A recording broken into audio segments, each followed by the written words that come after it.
Hello, I'm Louise. Hey, and this is Be Healing. I'm writing a book, a modern day reimagining of the ancient text called the Arbatel of Magic.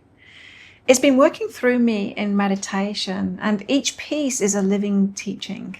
I'm living it as I'm writing it. It's a series of laws, Lores, based loosely on the original manuscript, but without the politics of those ancient times and without adding in any modern day politics either. However, I have added down-to-earth teachings to clarify how to use them in our daily modern lives. The very first law in the book is discernment. And as I've sat with it, I've realized why it had to come first. It's the foundation of everything. So today I want to go deeper with you into discernment, what it really is, why it matters so much, and how to live it. On my own life path, which has been very much about my guides teaching me, they seem to put this law last. The discernment lessons seem to have come at the end of all of other personal healing. Or perhaps I just couldn't clearly recognize the teaching and apply it until I'd healed enough to want to apply it. You see, I did have the signs my whole life. I was being abused. I was letting people into my life that I shouldn't.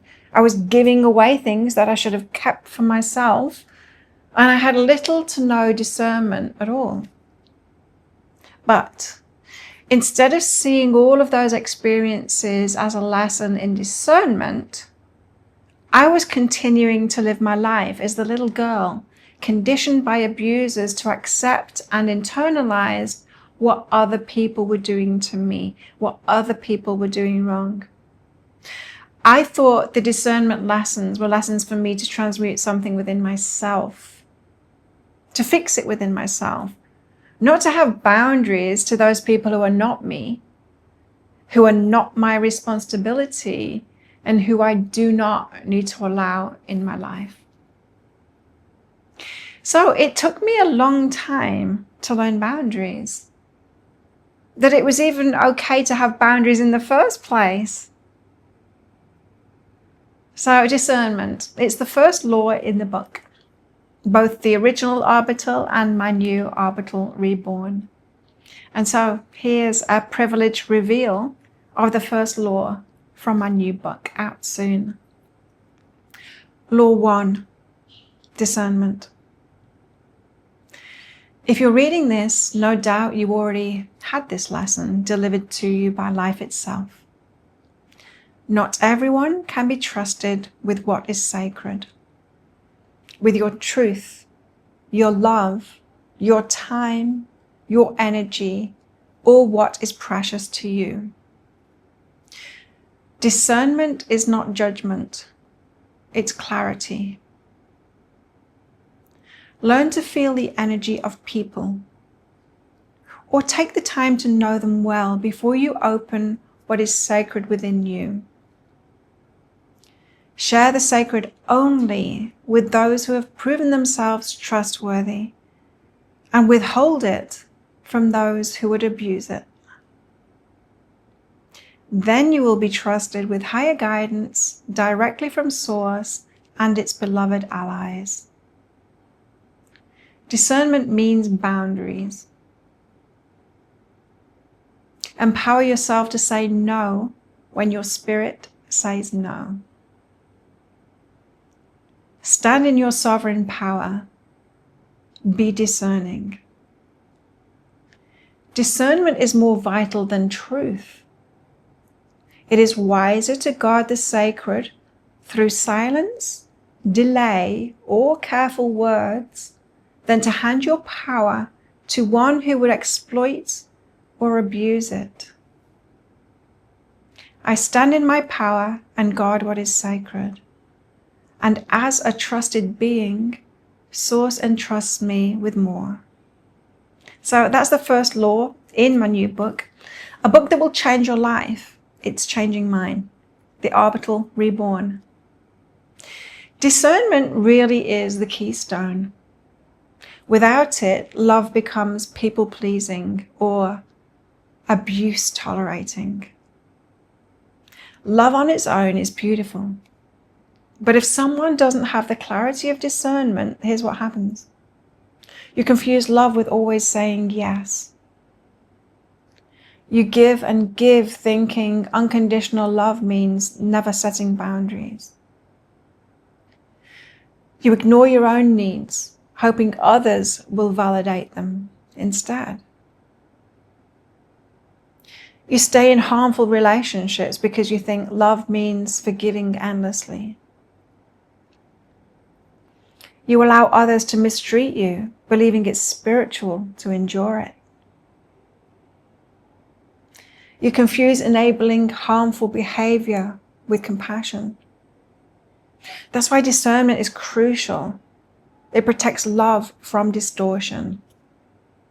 But with love and discernment together, love becomes wise and strong. You love yourself and others equally. You can forgive without re-entering harmful dynamics. You can hold someone in compassion without giving them access to your sacred energy. And without discernment, judgment turns into entanglement. Instead of respecting that everyone's path is their own, you try to argue, try to fix, try to control, try to change, or get emotionally pulled into their drama. You take on someone else's karma or lesson as if it's yours to sort out. You keep focusing on what that person is doing wrong, which binds your own energy to it and has you experiencing more of that, when it was never yours to begin with. It's the opposite of staying sovereign. Without discernment, judgment stops being clear-seeing and becomes, I'm now caught in their energy web. But with discernment and judgment together, you see clearly that's their path, not mine. You give grace without condoning or enabling. You stay sovereign, no entanglement, no energy drain. And without it, diligence can become rigid perfectionism. Instead of listening to source for when to act or when to rest, you push yourself constantly. You confuse self-discipline with self-punishment. You obsess over doing everything perfectly rather than just doing it in alignment. You burn yourself out thinking diligence means never pausing. In other words, diligence without discernment stops being a devotion to source and it becomes an ego-driven grind. But with discernment and diligence together, you know when action is required and when rest is required. You stay disciplined, but not rigid. You follow source's wisdom, not your ego's demands. Your diligence becomes sustainable devotion, not burnout. And without it, healing can get lost in endless seeking or numbing. Endless seeking looks like chasing every healer, workshop, or modality without asking if it's really aligned or the solution for you. Jumping from method to method, never integrating one thing fully. Believing healing is always out there instead of in here. And numbing. That can look like masking avoidance, mistaking avoidance for healing. Using substances, distractions, or even spiritual bypassing to escape pain. Telling yourself, I'm fine, I'm spiritual, while the wound is left untouched. In short, healing without discernment becomes either chasing endlessly without progress or avoiding entirely while calling it healing. But with discernment and healing together, you know which guidance to follow and which distractions to ignore. You heal step by step, one focus at a time, knowing that Source guided you to that particular healing, and you stick with that until it's done. You recognize pain as a signal, not something to escape.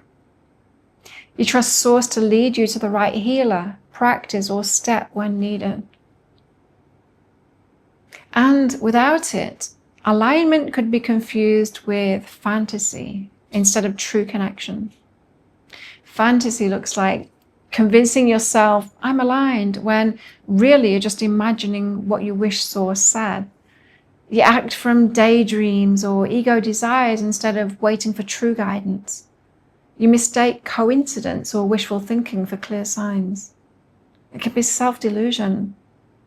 You might avoid responsibility saying, Source told me so, when it was really your own unhealed emotions speaking. You give your power to illusions rather than genuine connection. In other words, without discernment, alignment can slip into spiritual bypassing or magical thinking rather than grounded co-creation. However, alignment with discernment, well, then you know the difference between your ego's voice and Source's voice. You test the guidance before acting, noticing whether it truly carries clarity and peace. You align first, then act in grounded devotion, not fantasy. Your connection with Source feels steady, not dramatic roller coaster. So as I've been writing the book, I've realized that I'm always pointing back to law 1, discernment, because it's what protects every other law from being misused or distorted. Such is its power. It's like the caveat and safeguard that makes all the other powers safe to practice. That's why it had to come first. All of the laws in the book are powerful, but without discernment, they can be twisted or misapplied. With discernment, every law shines in its true light. Well, if there's one thing I know about you, it's this. You can be discerning. Your discernment will empower you. And it might just unlock everything for you. So this week, notice where you're being asked to practice discernment. Where are you tempted to give away what is sacred?